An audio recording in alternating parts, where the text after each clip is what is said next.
खित्ते में सबसे मुस्तहकम थी हमारी करेंसी, सबसे मजबूत थी,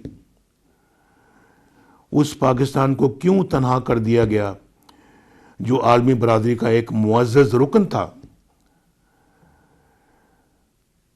और मेरे भाई और बहनों, आज मेरे दिल और दिमाग में ये सवाल अंगारे की तरह सुलग रहा है कि आपका क्या कसूर था, आपने ऐसा क्या गुनाह किया कि आपको मुझसे भी ज़्यादा शदीद, मुझसे भी ज़्यादा संगीन सजाएं दी गई।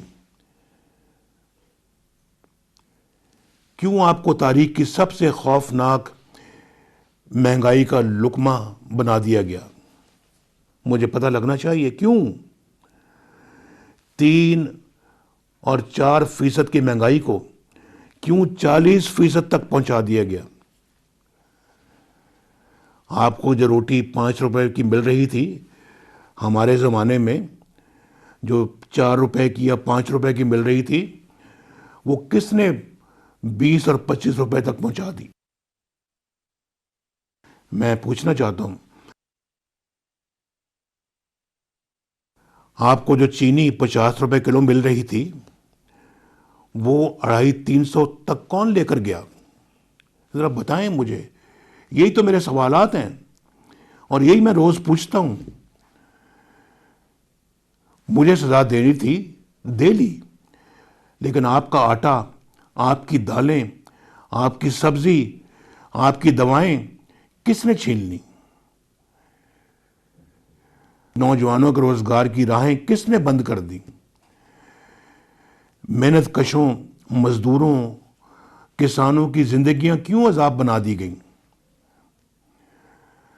नवाज शरीफ से दुश्मनी थी ना आपको नवाज शरीफ से दुश्मनी थी ना, तो मुझे तो आपने जेल में डाल दिया और भी डाल देते, लेकिन आपको ये सजा क्यों दी गई? ये मेरा सवाल होता है।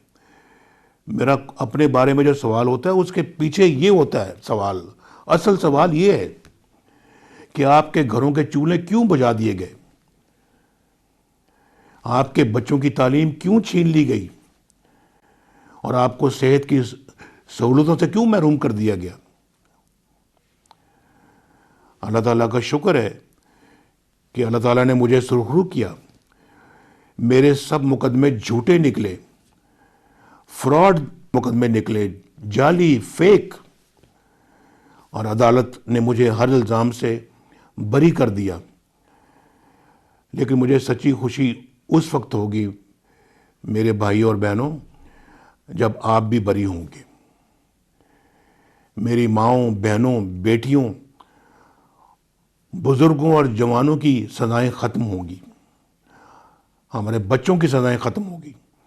जब आपको महंगाई के अजाब से निजात मिलेगी, जब आपको बिजली और गैस के भारी बिलों से निजात मिलेगी, जब नौजवानों को रोज़गार मिलेगा, जब बीमारों को दवाएं मिलेंगी, दवाएं जो वो आज अफोर्ड नहीं कर सकते, जेब में पैसे नहीं होते दवा की कीमत अदा करने के लिए, मांगते हैं, कर्ज मांगते हैं, सिर्फ इसलिए कि मेरा बेटा सेहतयाब हो जाए, सिर्फ इसलिए कि मेरा शौहर सेहतयाब हो जाए, इसलिए कि मेरे माँ बाप की ज़िंदगी बच जाए। ये हाल हो चुका है। और हमारे ज़माने में दुआएं मुफ्त मिलती थी, मुफ्त इलाज मुफ्त होते थे। जब ख़वातीन के हकूक़ का तहफ़्फ़ुज़ होगा, जब आगे बढ़ता, तरक्की करता और आवाम की खिदमत करता हुआ पाकिस्तान आपको वापस मिलेगा, तब मुझे असली खुशी होगी।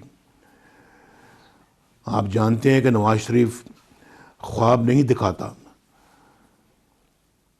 सब्ज़ बाग नहीं दिखाता।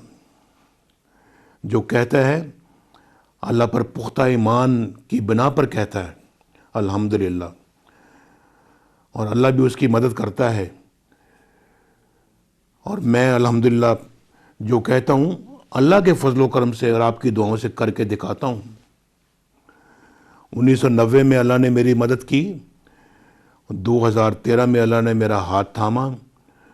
मुझे कभी अच्छे हालात नहीं मिले, लेकिन जब भी मुझे इक़्तिदार से फ़ारिग किया गया, मैं अल्हम्दुलिल्लाह पाकिस्तान को कई गुना बेहतर हालत में छोड़ कर गया, और आप गवाह हैं इस बात के।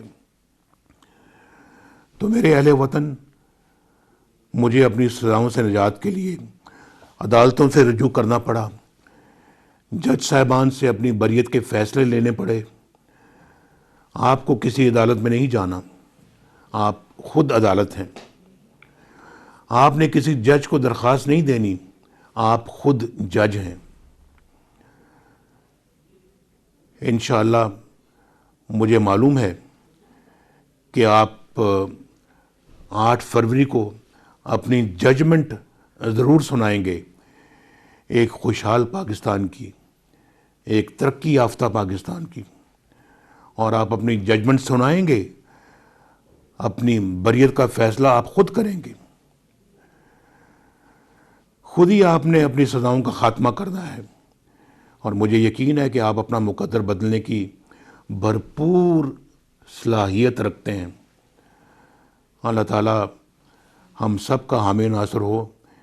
फिर मिलेंगे इंशाअल्लाह। खुदा हाफ़िज़।